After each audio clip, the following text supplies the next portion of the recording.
Halo buat Anda semua penggemar sepak bola Indonesia khususnya.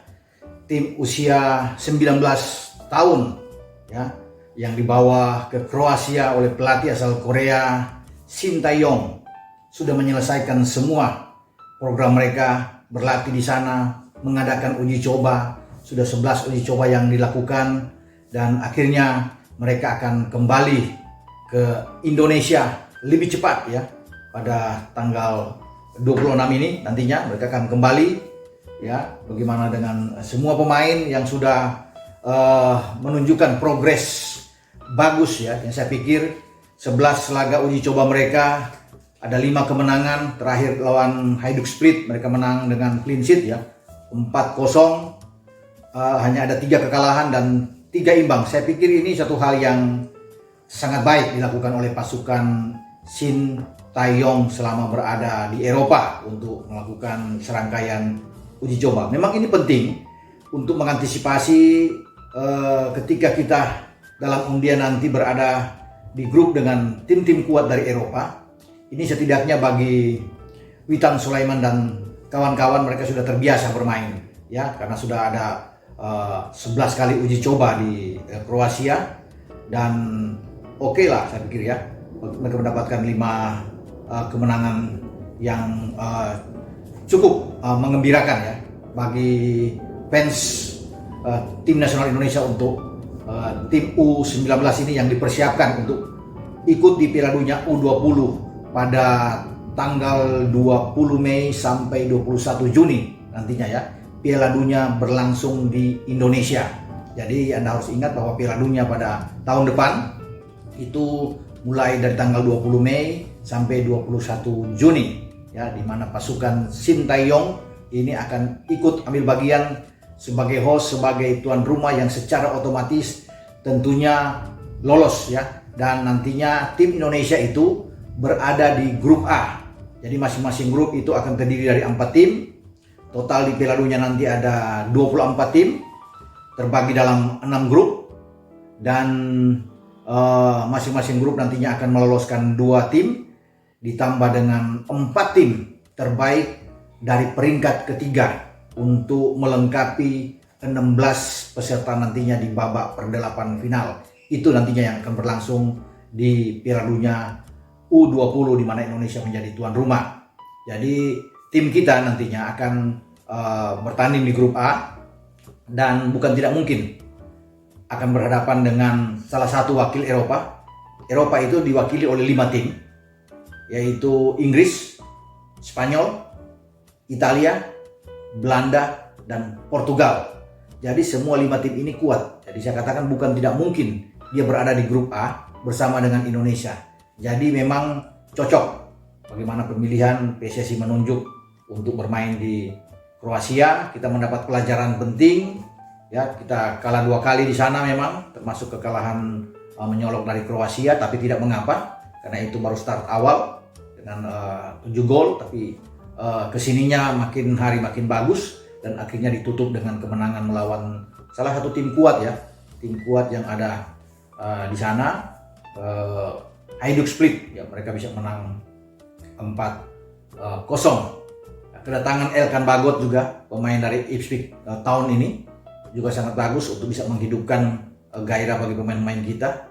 Artinya bisa tampil bagus di lini belakang bermain sebagai bek tengah dengan Rizky Ridho. Jadi ini satu hal yang baik karena Shin Tae-yong kan selama ini ingin menginginkan pemain yang punya tinggi badan, yang ideal, yang bagus untuk berduel bola-bola atas, dan kehadiran Elkan Bagot ini memang berpengaruh besar.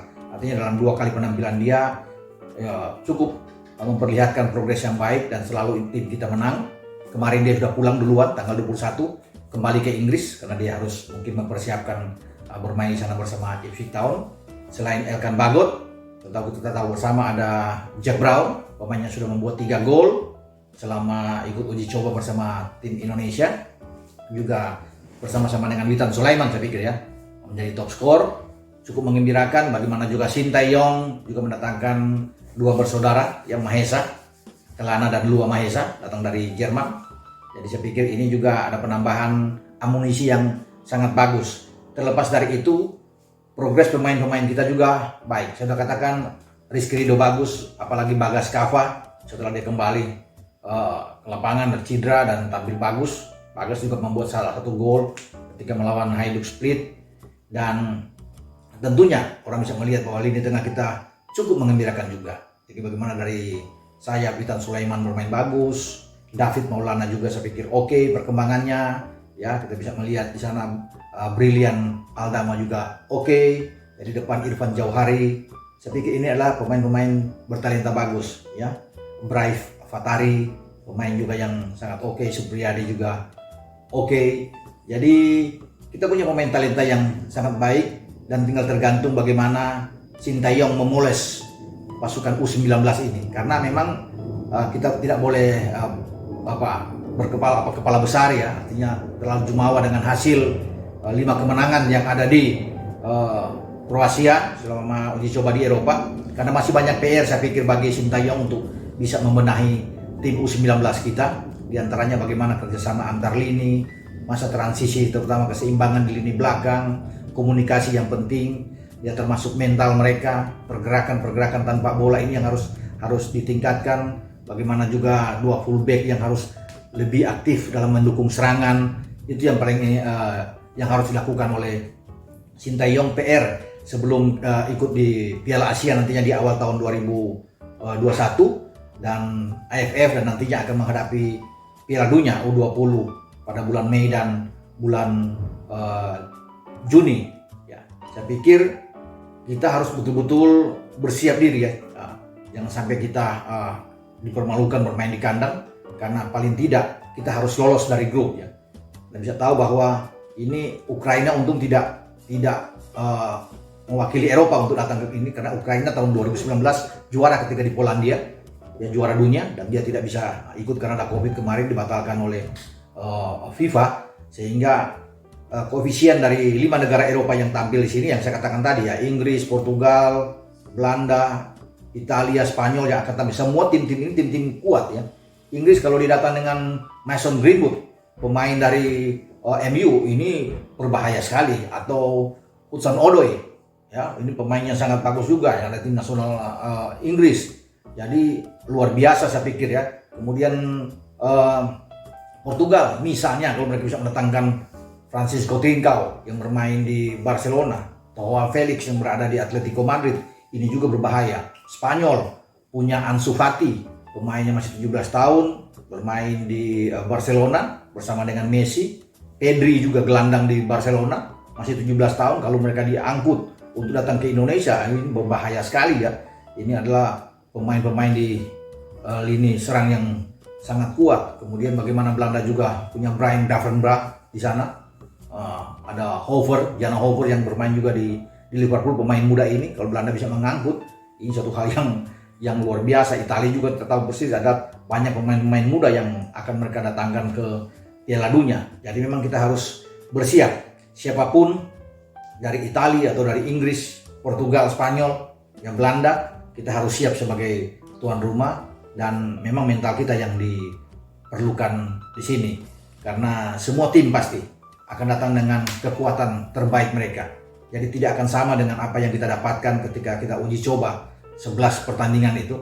Tetapi kalau kita sudah menghadapi Piala Dunia, sudah bermain dengan tim nasional, jadi semua negara itu mengumpulkan pemain-pemain terbaik, pemain-pemain muda terbaik yang akan dibawa ke Indonesia, dan semua tentunya siap, ya. Kalau kita tidak siap benar, ini berbahaya buat kita. Bukan tidak mungkin kita tidak akan lolos dari grup, ya, karena undian ini yang sangat menentukan buat kita, karena secara total saya sudah katakan tadi dari 24 tim ini 12 akan lolos lebih dulu keluar dari grup, dan 4 tim terbaik yang akan menyelesaikan untuk bisa masuk di 16 besar. Jadi progres bagi Sintayong saya pikir sangat bagus. Tinggal mereka mungkin akan kembali pada bulan Desember ikuti Toulon Cup di Prancis. Saya pikir ini juga bisa digunakan sebagai ajang uji coba yang baik, ya, bisa beradaptasi dengan tim-tim Eropa atau tim Afrika yang diundang di sana, menguntungkan buat kita. Tetapi yang penting mungkin bagi saya, bagaimana Sintayong ini mengambil satu kesempatan sebelum tampil di Piala Dunia untuk beruji coba dengan tim nasional Korea untuk U20 yang akan bisa juga tampil di Piala Dunia di Indonesia, karena Korea ini 2019 di bawah Chung Jong-yong, pelatih mereka, itu membuat kejutan besar untuk pertama kali dalam sejarah mereka lolos ke final U20. U20 berlangsung di Polandia, artinya tahun yang lalu 2019, di mana berhadapan dengan Ukraina, tim nasional Korea U20, dan mereka kalah 3-1. Ini luar biasa bagi Korea bisa mencapai level tertinggi bersama dengan pelatih yang sudah kata tadi, Chung Jong-yong. Nah, ini mungkin bisa ada komunikasi ya antara Shin Tae-yong dan Chung Jong-yong ini untuk bagaimana kedua tim bisa berlaga dalam uji coba, entah bermain di Seoul di Korea atau mengundang mereka bermain di tempat kita ya, di GBK.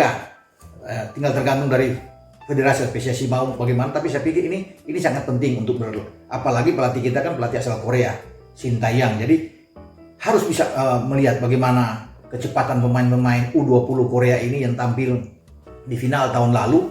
Itu perlu kita uji coba untuk bisa melihat mereka, karena mereka punya pemain yang bagus ya, Kang In yang bermain di Valencia, juga ada pemain-pemain Seongbo yang bermain di Bayern Munchen 2. Jadi ini pas buat pemain-pemain kita kalau kita memang bisa beruji coba, dan saya pikir tidak ada masalah ya, karena komunikasi Shin Tae-yong juga bagus dengan federasi Korea. Dia pernah membawa tim nasional Korea lolos ke Piala Dunia di Rusia 2018 dan mereka mengalahkan Jerman dengan 2-0. Jadi saya pikir penting untuk kita beruji coba dengan Korea.